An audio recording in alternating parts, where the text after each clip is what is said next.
बिस्मिल्लाहिर्रहमानिर्रहीम। शुरू अल्लाह के नाम से जो बड़ा मेहरबान निहायत रहम करने वाला है। हज़रत यकूब अलैहिस्सलाम की मौत के फरिश्ते हज़रत इज़राइल अलैहिस्सलाम से गहरी दोस्ती थी।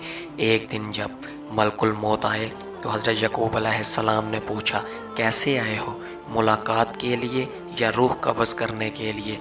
मलकुल मौत ने जवाब दिया, मुलाकात के लिए आया हूँ।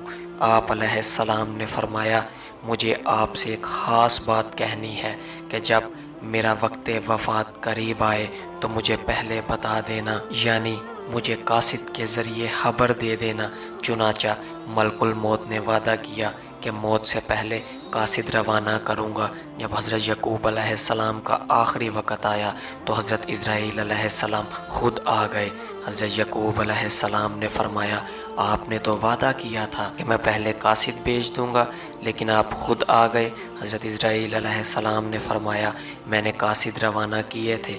हज़रत यकूब अलैहिस्सलाम ने पूछा, कौन से कासिद आपने भेजे थे? हज़रत इज़राइल अलैहिस्सलाम ने फरमाया, पहला कासिद ये था कि आपके स्याह बाल सफ़ेद हुए, फिर दूसरा कासिद कि बदन से चुस्ती और तवानाई ख़त्म हुई, और तीसरा कासिद ये कि आपका बदन झुक गया। क्या मेरे तीनों कासिद आपके पास नहीं आए? इसी तरह हर इंसान के पास कोई ना कोई निशानी ज़रूर भेजी जाती है, लेकिन गफलत की बिना पर इंसान इन निशानियों पर गौर नहीं करता।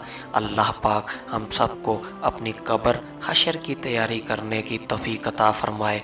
अल्लाह हम सब का हामी व नासिर हो। वसलाम।